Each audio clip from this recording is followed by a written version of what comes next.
My former colleague, Emmanuel Acho, now at FS1, had this to say about Angel Reese this week. Quote, Angel Reese, you can't be the big bad wolf and then kind of cry like Courage the Cowardly Dog. Nobody mourns when the villain catches an L. And Angel Reese, you're self-proclaimed to be the villain. Stephen A. Smith just delivered the reality check Angel Reese never saw coming. And trust me, this wasn't some gentle wake-up call with a side of encouragement. Angel thought she was untouchable. If you believed the media circus had reached its peak with post-game interviews and social media feuds, think again. Stephen A. didn't just challenge the narrative, he demolished it brick by brick. The burning question is, what triggered this? Black and white, it's about that white player and that black player. Why? Because of the history that they had before they came to the WNBA. Verbal annihilation? Prepare yourself. It wasn't just another disappointing performance. It was a complete vanishing act on the biggest stage possible. Angel Reese had every opportunity to shine, every chance to prove the doubters wrong, and instead delivered a masterclass in how to disappear when it matters most. And Stephen A. Smith didn't hold back. He systematically dismantled the myth that has been built around her since that championship celebration. This wasn't an analysis. This was an intervention. Not for Angel Reese's talent, which still exists somewhere, but for the delusion that she and Caitlin Clark belong in the same conversation. You know the narrative. The fearless competitor who never backs down. The future of women's basketball. The player who was supposed to elevate the entire league through pure force of personality and skill. But here's what happened when the cameras rolled and the spotlight found her. Stephen A. Smith looked directly into that camera and delivered the truth that nobody wanted to hear. That we can't ignore. That part of the reason it was tough for Angel Reese when they lost Monday night is because LSU got their asses handed to them. Excuse my language, but it is necessary in this particular situation. Caitlin Clark gave it to them. Dropped 41, 9 of 18 shooting from three-point range, 9 of 20 to be exact, I'm sorry. And by the way, she put on an absolute show. She came out shooting from the logo and took it to them. She was clearly the best player on the court and bust their living you know what. That single moment shattered the illusion. Because this wasn't about one bad night or tough circumstances. This was about a pattern that's been building for months. Angel Reese had the entire court to herself. The perfect setup to silence every critic and prove she belonged among the elite. Instead, she delivered 4 points in 27 minutes in a 35-point loss. That's not underperforming, that's vanishing. And Stephen A. Smith didn't pull punches.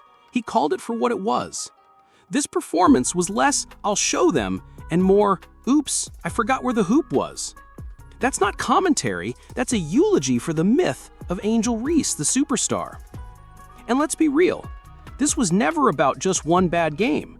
This is about a pattern, a decline, a player who entered the league with more Instagram followers than made shots, and is now watching her box scores turn into punchlines. Villain, you can't pride yourself in being a villain and then you lose and all of a sudden you succumb to those emotions. That is true to some degree. Sure, she grabs rebounds, a lot of them, and fans will shout, but she had 12 boards. Great, what does that matter if you can't put the ball in the basket? Rebounds are only worth something if they lead to points. And right now, Angel is out there collecting rebounds like they're Pokemon cards, valuable only if you never actually use them. This is what Stephen A. Smith zeroed in on with surgical precision. You can box out 3 players and still watch your shot clang off the front rim. Reese is treating scoring like a bonus feature, a luxury, something she might get around to doing if the outfit's right and the lights hit her just right. But in the WNBA, that doesn't fly. This isn't college. You don't get minutes for vibes. You either produce or you disappear. And while Angel's struggling to find the net from 5 feet out, Caitlin Clark is out here changing the entire landscape of the league, even when she's not on the floor. Let that sink in. Clark was benched due to injury and still dominated the media, the headlines, the fan conversations, and yes, the locker room energy. I really do. I love this young lady. I had the pleasure of doing an event with her, during Iowa's homecoming, because my man Mark Shapiro for WNBA took me down there, and we were panelists. 10,000 people showed up. It was absolutely phenomenal. This girl is the best in the world on a collegiate women's level. I don't care what anybody says. There's nobody better than her.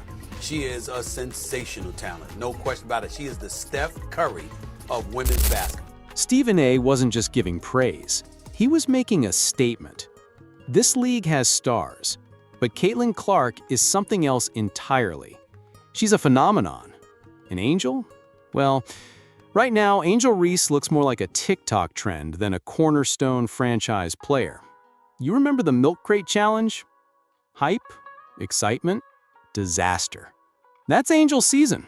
Started high, took a shaky step, and now we're all watching the collapse in real time.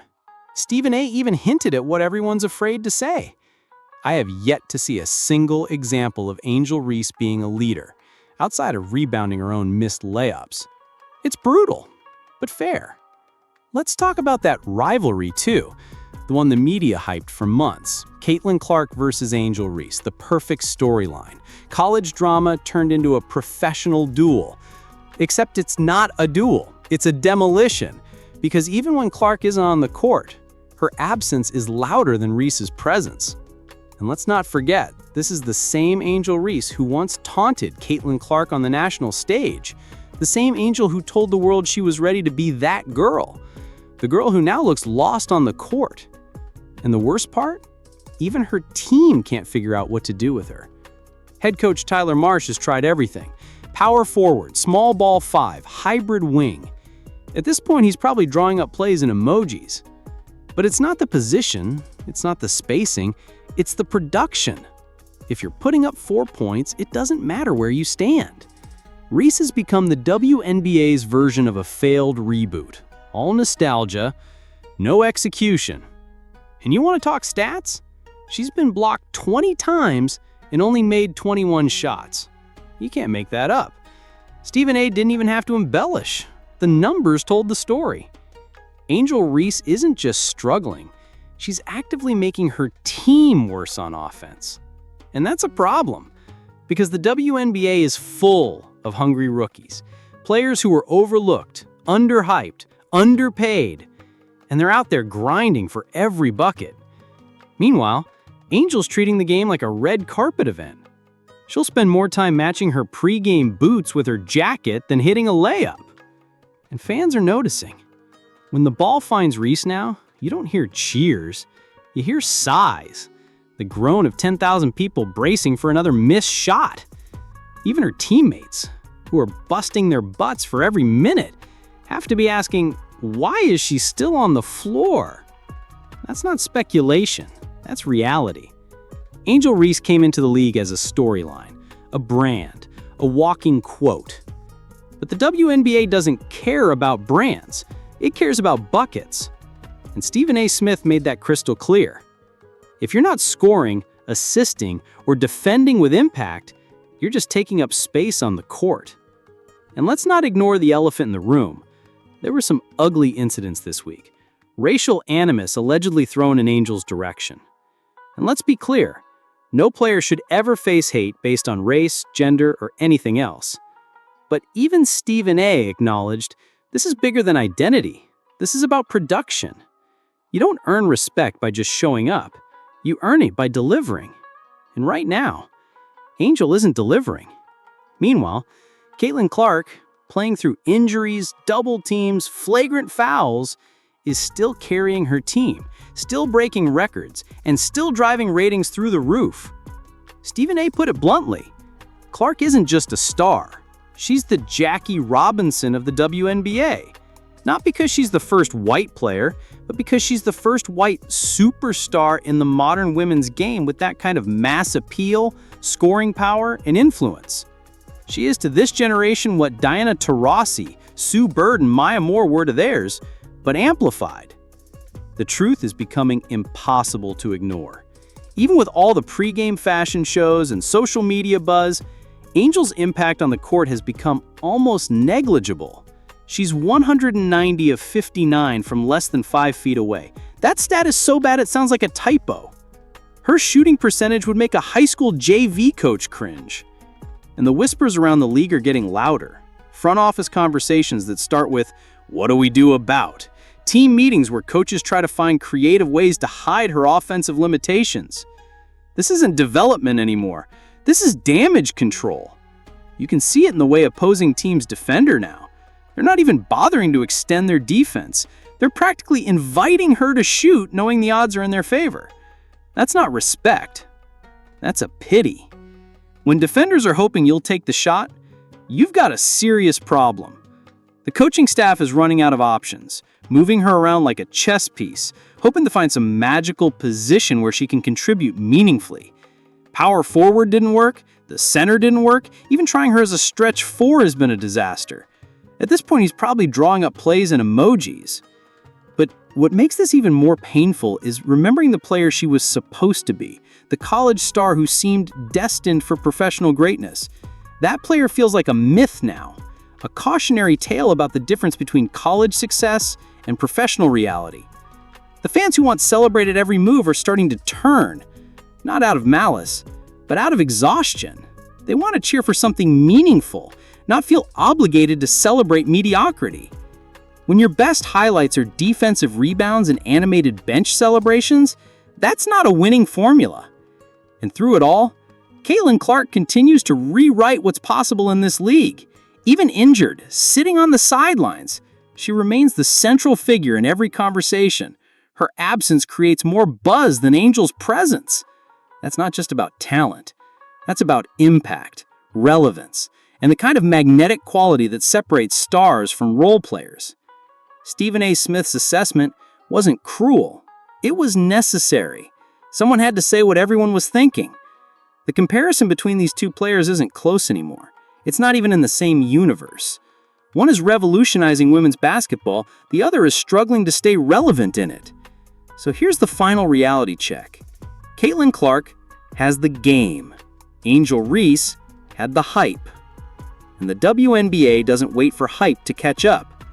Stephen A. wasn't being harsh. He was being honest. The only question left now is this. Will Angel Reese wake up and rise to the occasion?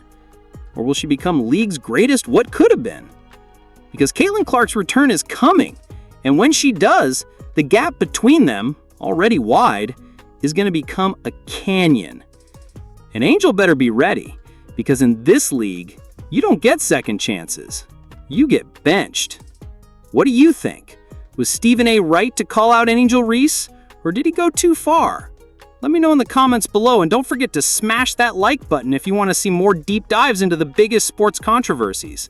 Make sure you're subscribed with notifications on, because we're covering all the drama, all the controversy, and all the stories that everyone else is afraid to tell. Thanks for watching.